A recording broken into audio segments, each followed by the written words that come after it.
What's up, guys? Welcome back to Simply FPL. Today's video, we're going to go through my current watch list. So I've got 4 players that I've got my eye on for this week. Now, this is a series of videos I did all last season. So look, just because I've got 4 players in this video doesn't mean I'm going to buy all 4.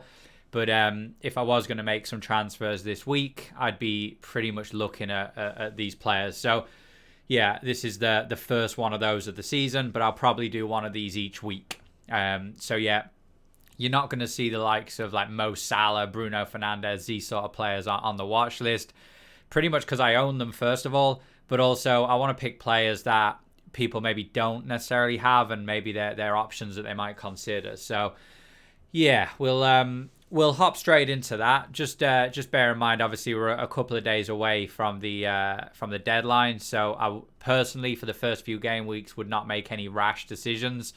So if you do like what I say about any of these players, unless there's a real reason you need to bring them in right now, maybe like price increase worries and things like that, I'd probably just wait until the last minute before bringing them in. It's always good to have the maximum information. With that said, let's look at the first player. So, Heung-Min Son. Now, I know I just said we're not going to see the likes of Mo Salah, Bruno Fernandes, kind of the big players. I think Son's probably going to be the closest to one of those that I'll have on these sort of lists. And the reason for that is he's not as highly owned as you'd maybe think. Now, I can see why there's a lot of worries about Tottenham. Obviously, the Harry Kane situation could potentially be a problem. I personally think that Harry Kane will go to Man City, so I don't know if it's going to be this week, next week, but I think it'll be before the deadline. And my opinion is that's probably going to help Son quite a lot, because Son pretty much, when Harry Kane doesn't play, he plays up front for them. He's on penalties. He was on set pieces. He's pretty much, like, Son is fantastic by himself because he's so lethal. But when we put him in the number 9 position and we add the penalties and pretty much all the free kicks as well, I think he becomes almost an essential. So I'm having a real big problem right now trying to find a way of getting Son in. The only way I can consider doing it right now, I either swap Bruno Fernandes from straight away, which I'm considering. It's not likely though, not for the next couple of weeks. Or I could get rid of Mahrez and Greenwood and swap them for Son and Rafinha. So again, I'm not looking at that either. So I'm probably going to just roll the transfer this week, and there's a very good chance I get Son in for the Watford game for one of those 2 moves. Just looking at the Man City game then, I mean, I thought Son was fantastic. Like Tottenham, they weathered the storm of Man City really well, and then as you'd expect, they just hit them on the counter. It's kind of what they're really good at. So, look, he had the full 90 minutes. His XG and his XA was not great, but as we've always said, Son always overperforms on his expected goals and expected assists just because he's so lethal. He's so accurate. Like, every time he takes a shot, it seems to rifle towards the bottom corner. So, unsurprisingly, his XG is 0.25. Obviously, his actual goals was 1. So, he's already outperforming that by quite a bit. And look, he got obviously the clean sheet and the bonus points kind of to go with that as well. 10 points against Man City is no mean feat. So looking at the next 3 fixtures, it just feels like Son could be a guy that we're going to want to get. If Harry Kane goes, I think getting him and Harry Kane then as well are almost going to be essential. So it's going to be good fun trying to fit them in. But for me, Heung-Min Son, it's someone that I wanted to get for game week 1. For the reasons we discussed, it didn't happen. But now I've well and truly got my eye on him. I'd imagine it's not going to be long until he's in my squad. And once he's in there, he's probably not going to go anywhere. I just think his value is really good. Player 2, and maybe some people will be a bit shocked about this. So Ivan, or even, drop in the comments for how it's pronounced. But I'll call him Ivan Toney. So I hadn't watched much championship football last season, so I'd not really seen him. He was in most of my drafts, now mainly because of his stats and the fact he's quite a good option in terms of his price. I ended up not going for him in the end just because I had to get rid of him to bring Fernandes in, as we all already know.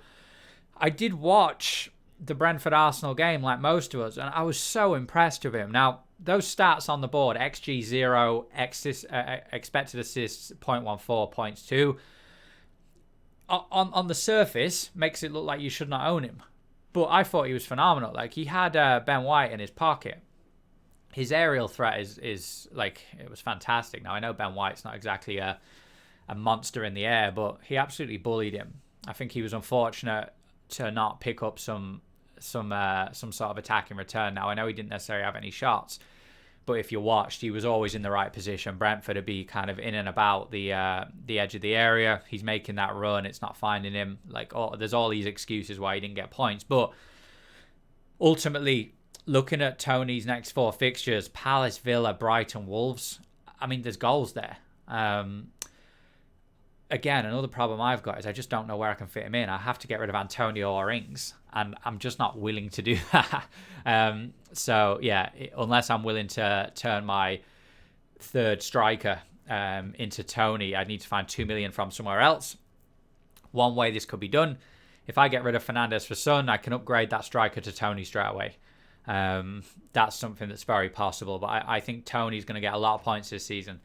I think 6.5 million could be, again, another bargain. If he plays like he did against Arsenal, it was just like the fans were right behind him. Like he's going to get goals this season. I think 6.5 million is probably going to be close to 7.5 million by the time we get to the end of the year. So someone I'm pretty certain I'll get, as well as Son. If I don't get him but in the next few game weeks, the second I get a wild card he's probably going to be in the team. He's probably the best budget option up front right now. I'm only basing it on that Arsenal game, but he was really good.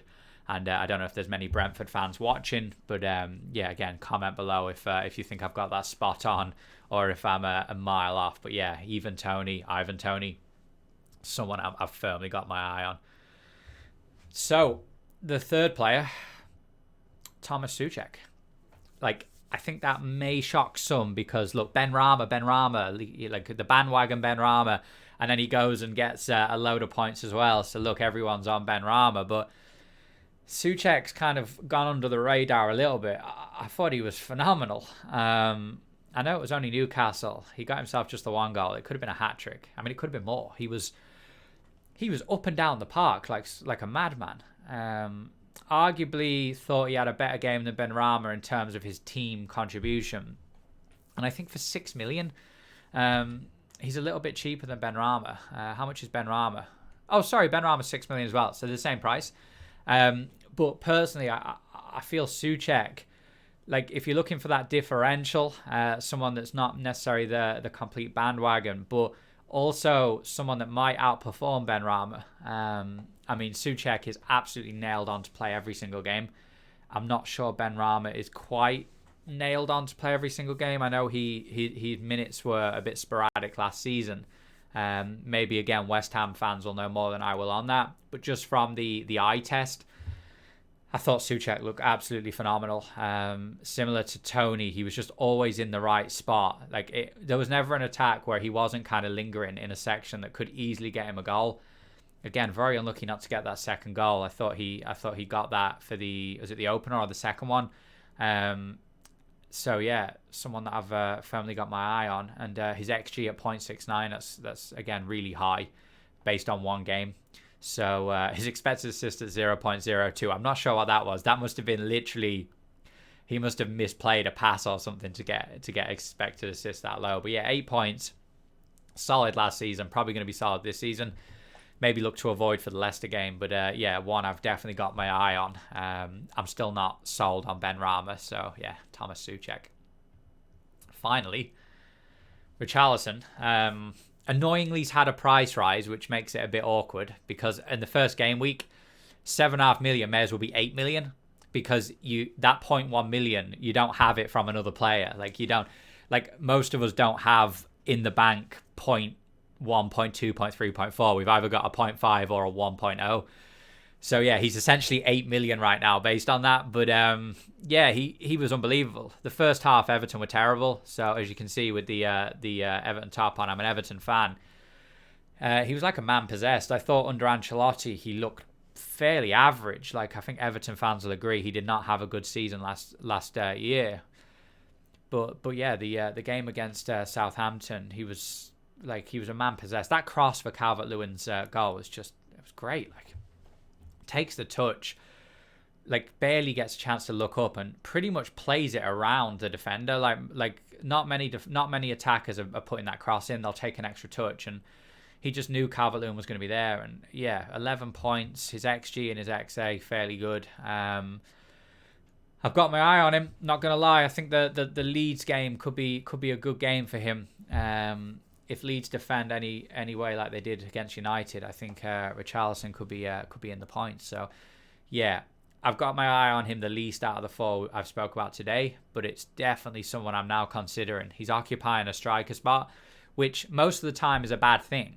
Most of the time you prefer players you have to be a midfielder because you get more points, but this season there's such good options in midfield. It's like everyone's a midfielder. It's very hard to find a spot in midfield because they're all occupied by really good players. It's not easy to find 3 great value attackers that can fit into your squad when all your money's in midfield. Richarlison could be that one now. I'd expect him to get a lot more points this season than he did last season, even though I don't think Everton are going to have a great season. So yeah, that's the 4 players. And that's pretty much all from me for this video. So thanks so much for watching. We won't have a huge amount of videos next week because I will be away. So I'll only have my laptop on me. I won't have my full setup. So I'm going to try and put up some sort of video of my team reveal. The quality could be terrible. I have no idea. I don't even know what the webcam's like on my laptop. But I'll have something up even if the quality's awful. But yeah, we'll have my team reveal for game week 2 probably tomorrow or Friday. And that's that. Drop in the comments any players you've got your eye on. And yeah, we'll see you in the next video. Take it easy, guys.